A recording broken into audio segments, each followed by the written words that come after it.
Now, Professor, when we had adjourned for lunch, we were looking at an article entitled "A Scientific Report Guiding the U.S. Dietary Guidelines. Is it scientific?" Can you proceed from that point, Professor? Thank you very much. This is an article recently published in the British Medical Journal, and it's by Nina Teichhold, the journalist we described, who wrote the book Big Fat Surprise. And she has really been driving the question, are the US dietary guidelines appropriate? Have they been drawn up with the correct interpretation of the information? She wrote a book to show that there was no evidence that the low-fat diet was healthy. And so she goes and looks through the most recent dietary guidelines, which were released to the public in December, but she had a pre-sight of them, and she wrote this article on a pre-sight of that information. And she continues, yet given the ever-increasing toll of obesity, diabetes and heart disease and the failure of existing strategies to make inroads in fighting these diseases, there's an urgent need to provide nutritional advice based on sound science. It may be time to ask all authorities to convene an unbiased and balanced panel of scientists to undertake a comprehensive review in order to ensure that selection of the Dietary Guidelines Committee becomes more transparent. So her concern is that there was no transparency in the drawing up of the committee that has produced these guidelines over the last 40 years. With better disclosure of the conflicts of interest and that the most rigorous scientific evidence is reliably used to produce the best possible nutritional policy. And this is one woman's campaign, and she's been incredibly successful because the US government before has released the guidelines in January this year, and the US Parliament, US Senate and Congress have decided that they still have to be reviewed again by an independent body. So they have been sent to an independent body on the basis largely of Nina Teichhold's work, and that is reported in the Washington Post. December the 18th, Congress, we need to review the dietary guidelines for Americans. So this is the first time in 35 years since 1977 that the guidelines are going to be reviewed by an independent body, looking at A, whether they looked at all the science, and B, whether there was external influence on the drawing up of those guidelines. So this is the concern. They're concerned about the integrity of the nation's nutrition advice. Congress is calling for a comprehensive review of the way the influential dietary guidelines for Americans is compiled. And again, its questions have been raised about the scientific integrity of the process in developing the dietary guidelines and whether balanced nutritional information is reaching the public. The entire process used to formulate and establish the guidelines needs to be reviewed before future guidelines are issued. Now, this is astonishing statements because this indicates that there may have been doubt in the scientific integrity of these guidelines, which we've had since 1977, and that there may have been outside influences which determined what guidelines were accepted. And her point, Dr. Nina Teichhold's point, is that they don't make sense. The guidelines don't make sense. They don't match up with the science that we have. So where's the disconnect? And that's what Congress is asking now. Where is this disconnect between the fact that you're not using science, but yet you're coming out with these guidelines and they're causing so many problems? We need to look at it again. And so this is again what has been decided. At a minimum, the process should include full transparency, a lack of bias, and the inclusion and consideration of all of the latest available research and scientific evidence, even that which challenges our country dietary recommendations.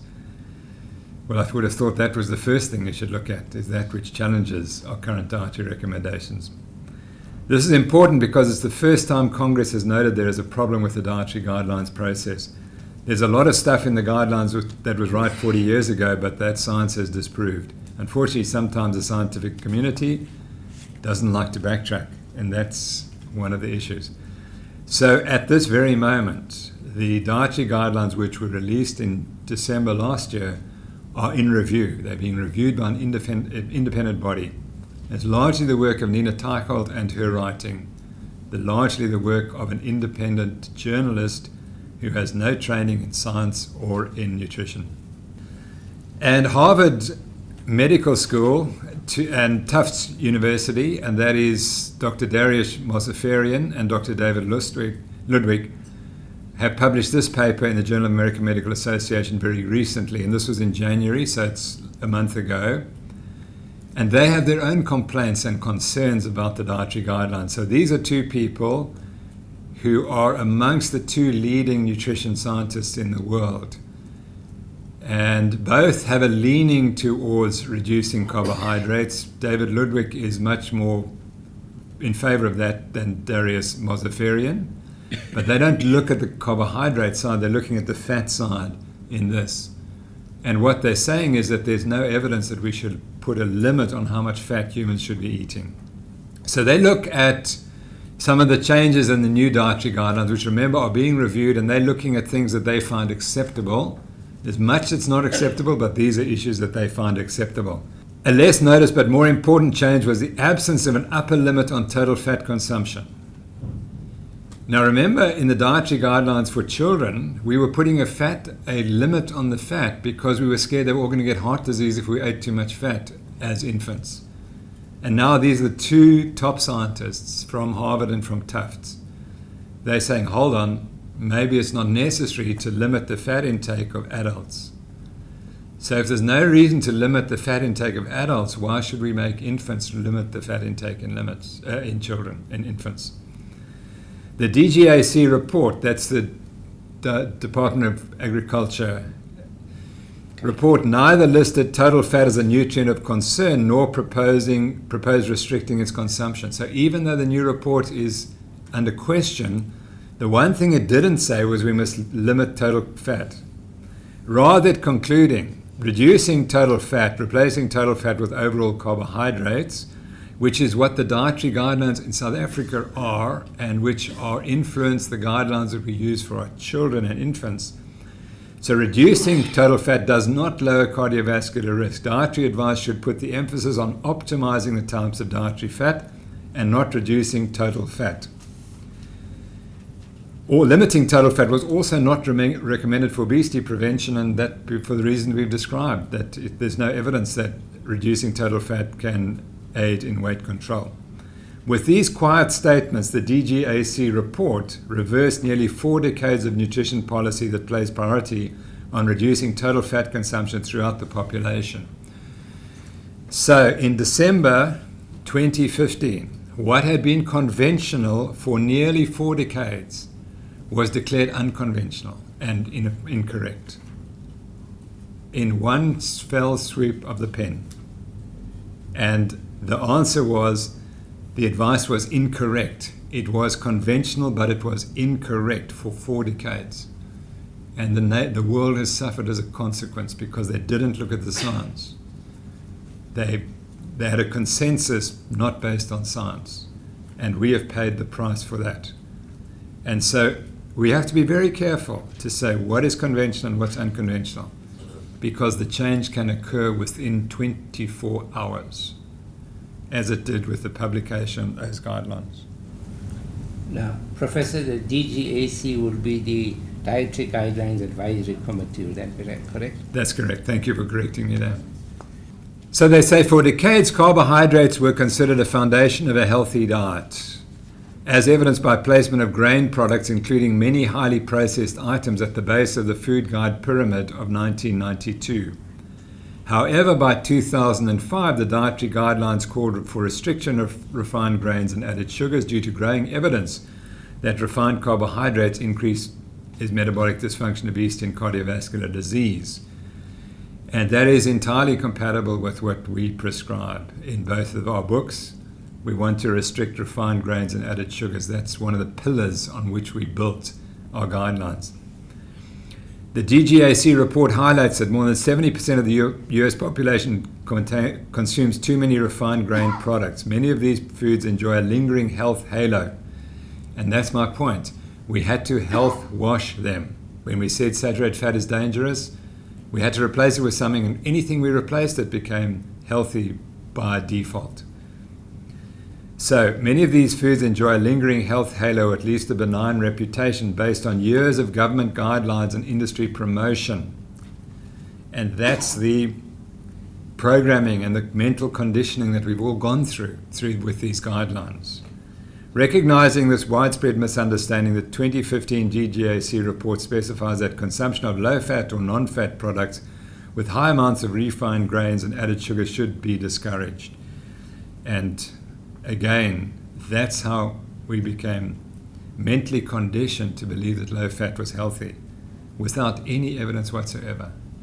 The elimination of the upper limit on total fat would make it easier for industry, restaurants, and the public to increase healthful fats and proteins while reducing refined grains and added sugar. And again, I make the point that it was the refined grains and added sugar that were added to the diet when we took the healthy saturated fat out.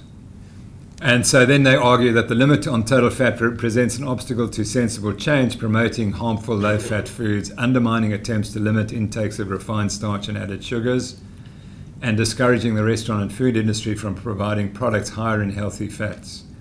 It is time for the U.S. Department of Agriculture and Department of Health and Human Services to develop the proper signage, public health messages, and other educational efforts to help people understand that limiting total fat does not produce any meaningful health benefits, and that increasing healthy fats, including more than 35% of calories, has documented health benefits. And there they put a number, 35%. So they're happy that we could be eating more than 35% of calories as fat. Based on the strength of accumulated new scientific evidence and consistent with the new DGAC report, a restructuring of national nutritional policy is warranted to move away from total fat reduction and towards healthy food choices, including those higher in healthful fats. And that, in a sense, is exactly what we wrote in the Real Meal Revolution in November 2013. And I've just added some additional recent articles which came out in the last few months. And this one says, is it the sugar that's causing the heart disease, or is it the saturated fat? And again, this relates right back to the start in 1953 when we had Ancel Keys fighting John Yudkin. And the reason Ancel Keys won and John Yudkin failed was because the sugar industry made sure they got rid of John Yudkin. And there was no one to defend fat, so fat became the demon. And sugar got a free pass. And I showed you that video clip showing you why it got a free pass. It got a free pass because industry managed to make sure that it was declared a safe product without any evidence at that time that that was the case.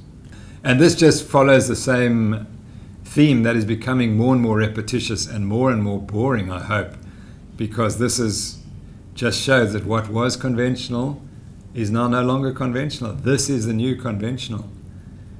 The opposite, the unconventional, has become the conventional. Advice to reduce saturated fat in the diet without regard to nuances about LDL cholesterol, saturated fatty acids, or dietary sources could actually increase people's risk of heart disease. This paper reviews the evidence linking saturated fats and sugars to heart disease and concludes that the latter is more a problem than the former, just as John Yudkin warned in 1970.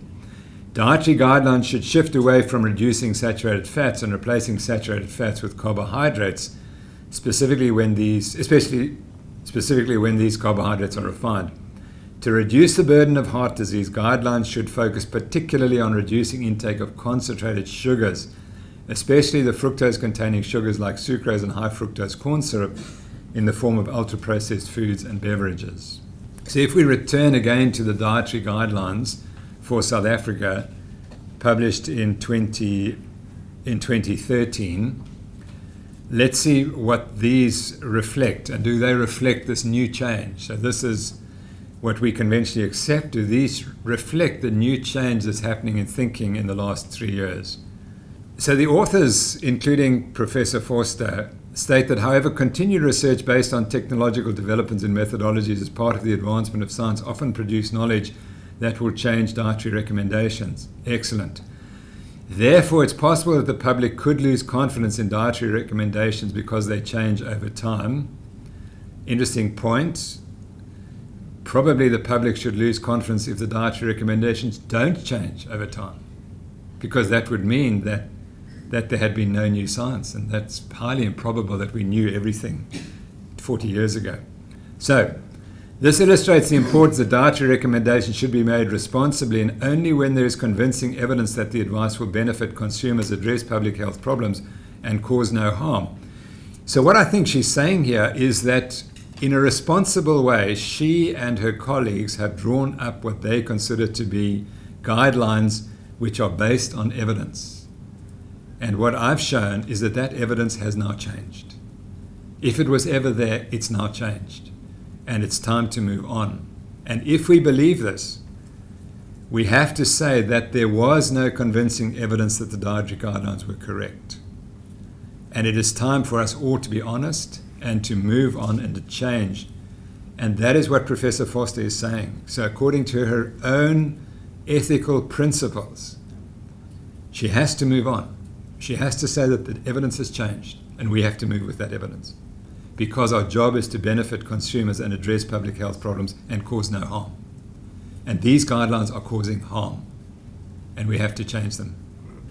And so part of her evidence, again, for the guidelines, we've discussed this as to what she considers to be healthy guidelines. Recently, Foster et al. Showed that the present nutrition transition in South Africa is characterized by changes in dietary patterns and nutrient intakes that will increase the risk of diet-related disease, according to her conclusions. These changes include decreased intakes of staple foods that are rich in starch and dietary fiber, with increased consumption of foods from animal origins, which is rich in total and saturated fat. What she's saying is that a diet that is increased consumption of fat from animal origin is unhealthy for you. And that we now know is wrong. All the evidence is clear that that is not the case. And the US dietary guidelines have acknowledged it. Harvard Medical School has acknowledged it.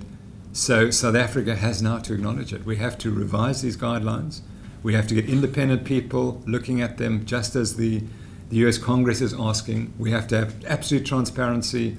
People have to declare their conflicts of interest, and we have to bring these dietary guidelines up to date with the rest of the world. These dietary guidelines may have been acceptable, but in my opinion, things have changed. They've changed dramatically in the last few years, and it's a responsibility for South African scientists to make sure that they are current with current thinking across the world. So again, this is 2013. For example, a recommendation to reduce total and saturated fat intake should address both excess weight gain and high blood cholesterol levels, while advice on increased intakes of whole grain starchy foods, legumes, milk mass, and yogurt, as well as vegetables and fruit, contributes to better micronutrient nutrition. So again, I'm saying that the days when we were telling people to reduce their total and saturated fat intake are gone. They're finished. And so we have to change these guidelines, or else we are potentially liable for having misled the public and caused harm, because the evidence now, it hasn't changed. The evidence has always been the same. But for at last, the voices of reason are being heard, and the information that saturated and total fat and saturated fat intake does not cause disease, that's come out, and it's very, very obvious. So we have to change. And another of the South African guidelines says that we should use salt and foods high in salt sparingly. And again, the question is that new information changes. And as Professor Forster said, as new information becomes available, we must change the guidelines. So everyone knows. There's no one in South Africa who doesn't know that salt's bad for your health. Well, let's look at some of the more recent evidence that's come out in the last few months. So this is a long-term study, which is an associational study. Again, it's not an intervention study. They haven't made people eat more salt. They've looked at an association. And the question was, is there a relationship between how much salt people are eating and their subsequent mortality and risk for cardiovascular events? So in older adults, food frequency questionnaire assessed sodium intake was not associated with 10-year mortality, incident cardiovascular disease, or the incidence of heart failure. And consuming greater than 2.3 grams of sodium per day was associated with non-significantly higher mortality. So that there's a slightly higher incidence, but the hazard ratio there is 1.15. And I'm going to show you that hazard ratio of 1.15 is utterly meaningless. The only hazard ratios we start to take interest in are when the value is above 2, and preferably when it's well above 2. So this hazard ratio, as I'll explain, means that these people had a 15% increased risk of heart attack or whatever. But that 15% is utterly meaningless, as I'll show you, because they were doing many other things as well, and that could have explained the 15% difference. So here's a study which doesn't prove that salt is healthy or anything, but it goes against the concept that the salt intake in the diet is a major determinant of mortality.